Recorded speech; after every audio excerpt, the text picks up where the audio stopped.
Stages in mediation. The stages in mediation varies and it depends on the context a mediator chooses or wishes to approach.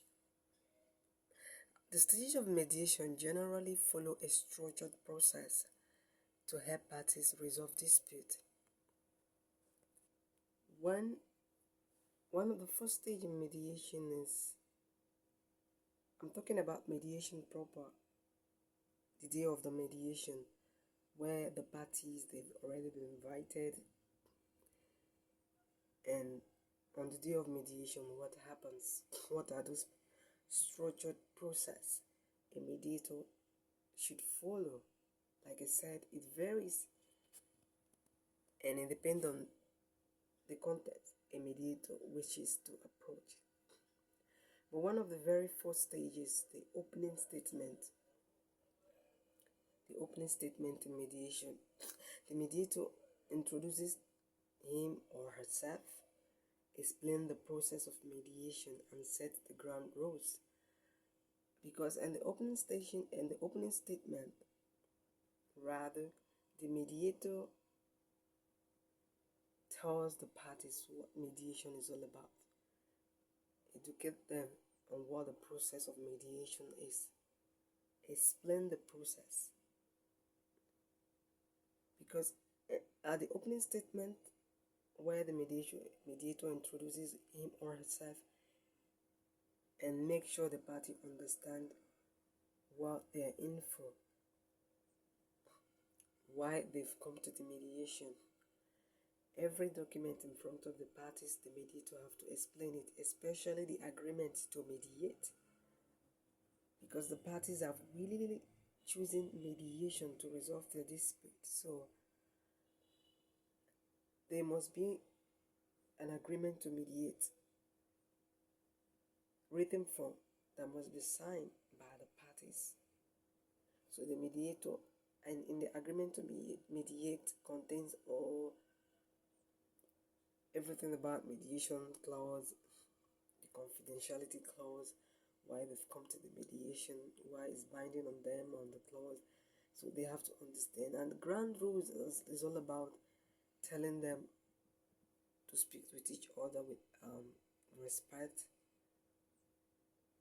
telling them the rules to follow, because the negotiation, the outcome, everything belongs to the party, but the mediation process belongs to the mediator, the outcome.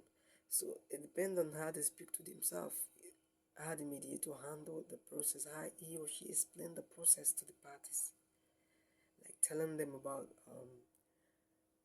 avoiding distraction, not speaking to each other with abusive languages. These are ground rules a mediator set in the opening speech.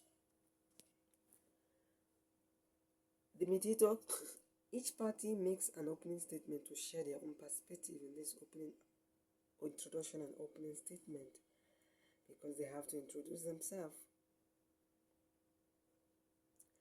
Even in the opening statement or the introduction stage, the mediator had to also explain what is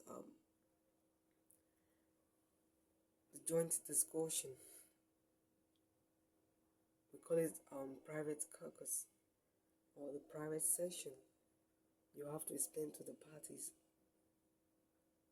what are the uses of this private caucus and why you should have a private session with them. You have to let them know, so that in the process where there is a need for a private session, the party won't start thinking, why did the mediator call this other party to the private session?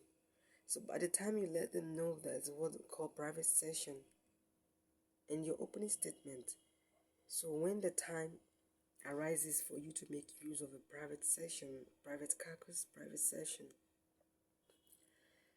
they won't look as if you're biased. They won't be looking at you like you're biased. So in this process, whatever the first party B couldn't speak in front of the party A, he or she can explain it to the mediator in a private session, and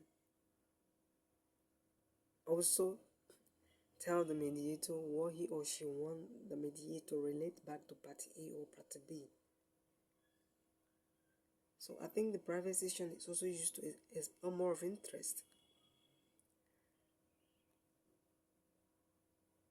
Also, in the stages of mediation, we have the negotiation stage, where the party, they brainstorm to bring out options. Why are we here? This is what happened. For example, a case of a landowner and a tenant. Maybe the tenant is owing the landlord, and the landlord brings the tenant to the mediation center. In that process, they will be talking about, okay, this is how much you're owing me. This is when you're paying. When you default in payment, I want you to leave. Maybe that's what the landlord wants. I'm giving you 6 months, 3 months. So at that moment, they are brainstorming. This is what happened, and this is why I have not paid. So it's a negotiation stage where they discuss about what brings them to mediation. And at this stage also, the mediator had to pay more attention, listening. Party works towards mutually acceptable solutions, while the mediator facilitate dialogue,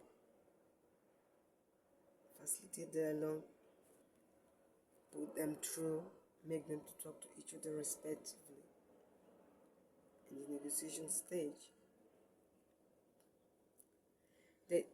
Like I said, in the private caucus also, the mediator meets with the parties privately to explain their interests and possible, to guide them towards their interests, not positions. And this stage allowed room for more communications, because at this stage they're all talking about why I want this, why this is. So at that moment, you as a mediator, you already know what the interest of this party A, party B is. So at this stage of private caucus also, you guide them towards their interest.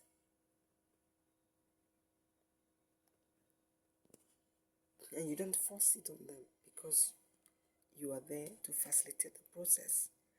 Because the mediation process belongs to the mediator. Why the outcome of whatever happens are being determined by the parties in the mediation. Determined by the parties in mediation. Like I said, the process, the stages varies. It varies. So it depends on what the mediator chooses to work on at that particular moment. You cannot say, because they have to understand the mediation proper.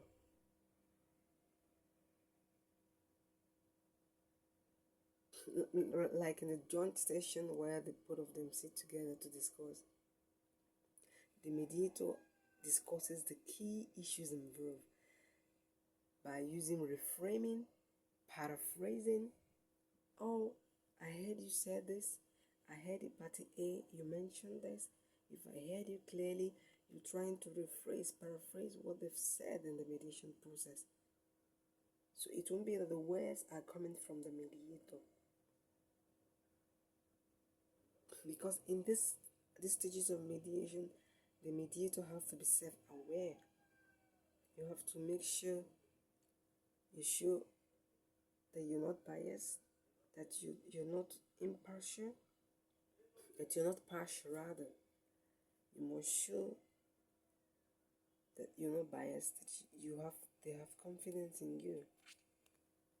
Because in the opening speech, which involved the first stage of introduction, the mediator already explained the principles of mediation, one of them which is confidentiality process. Remember, at the opening statement or an introduction stage of the mediation, the mediator have already educated the parties about all the principles of mediation, and they have to sign the confidentiality form. Yes, the confidentiality form have to be something tangible, visible, the parties have to sign, because they have to make sure they don't reveal whatever that is being discussed in the mediation to the third party or outside the mediation room. So they have to sign both the agreement to mediate. They've come to the mediation. We are entering into agreement that we're using mediation. And the clause of confidentiality are all there. So they have to sign it that this mediation process is confidential. It's not for public consumption. So it's very important for the mediator to educate parties, especially the introduction stage of mediation. Stage is very important because the way the mediator handles the introduction stage, the opening speech, can affect how the mediation process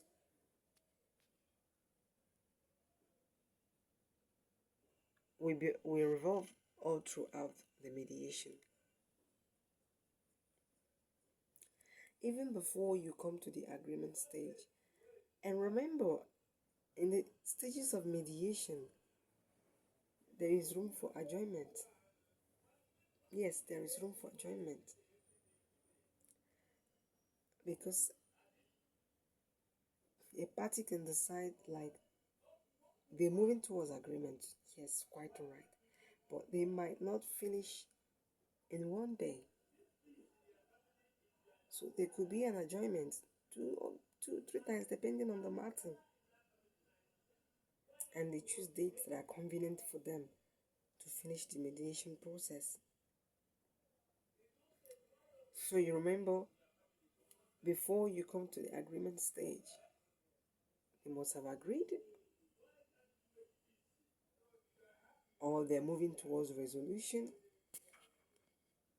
Once a solution is reached, terms are written in agreements by a mediator, and the mediator ensures that all parties understand and agree to the terms, because whatever the parties have said,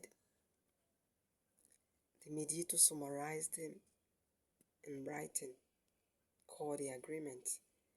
And after that, the mediator have to read aloud whatever the parties have agreed by themselves to the parties. Read it aloud to them. This is what you said. This is what you decided in this matter. And you've come to the final agreement. And they sign. Both parties sign. So at this stage, before they come to agreement, the mediator must have known that, they're willing to resolve, because you don't force agreement. You don't force agreement. You don't force a solution on them as a mediator. You facilitate the process. And remember, not every mediation leads to resolution. They must have spoken in joint sessions, private sessions, speaking with them, but they don't want to agree with because of their hard positions. But if you skilled mediator also, you can help them come out from their hard positions.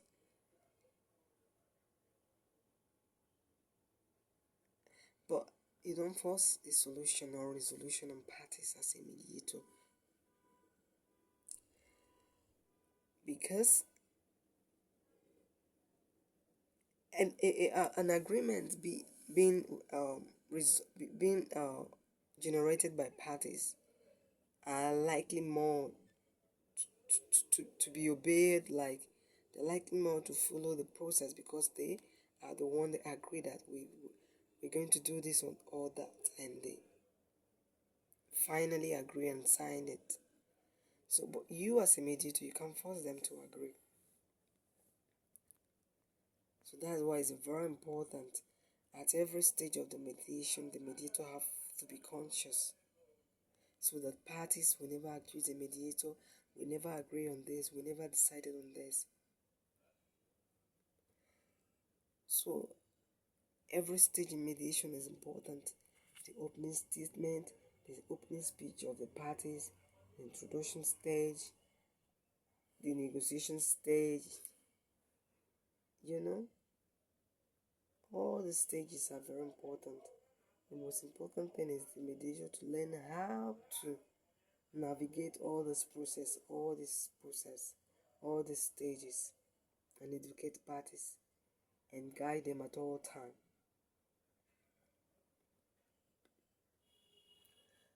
So the most important thing that in these stages of mediation, the parties are aware what mediation is all about. They're aware about the principles and your role as a mediator, their role as parties in the mediation process. You've explained to them why you use the private session, what is this all about, and everything about mediation. Because even in the agreement to mediate, it states the mediation fees, how they're going to pay the money, if they pay per day or weekly. I don't know how you do that, but whatever that suits you, all have to be in the agreement so that the party will have an understanding of what they are doing and what they've come to do in the mediation process. That's why all the stages are very important in mediation process. So don't think uh we've gotten to all this stage, why is it that you can't resolve? You can do that as a mediator. So it's very important to make sure that you educate them in all the stages of mediation. It's not like you're telling them, but it's a process, it's a structured process that you're following. You know within yourself this is what is next to do as a mediator. So like I said, the stages vary, so it depends on what the context of the. But the most important thing is the introduction aspect of it, the opening speech. This is very most important because at that moment you're trying to educate them, trying to enlighten them what the mediation is all about, what the principles of mediation, what the process is all about.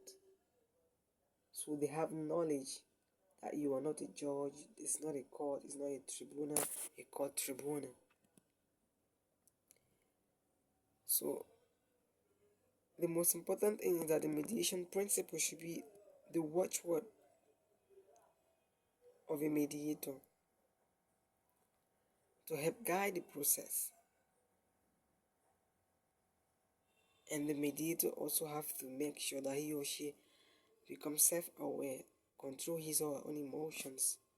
You don't bring your own emotion to the mediation as a mediator, so that you'll be able to also control the emotions of the parties in mediation when there are tense moments, when emotions are high. So it's very important to be acquainted with all the stages in mediation to be able to facilitate the mediation process properly, and you allow parties to decide respectively. So it's very important, very, very important.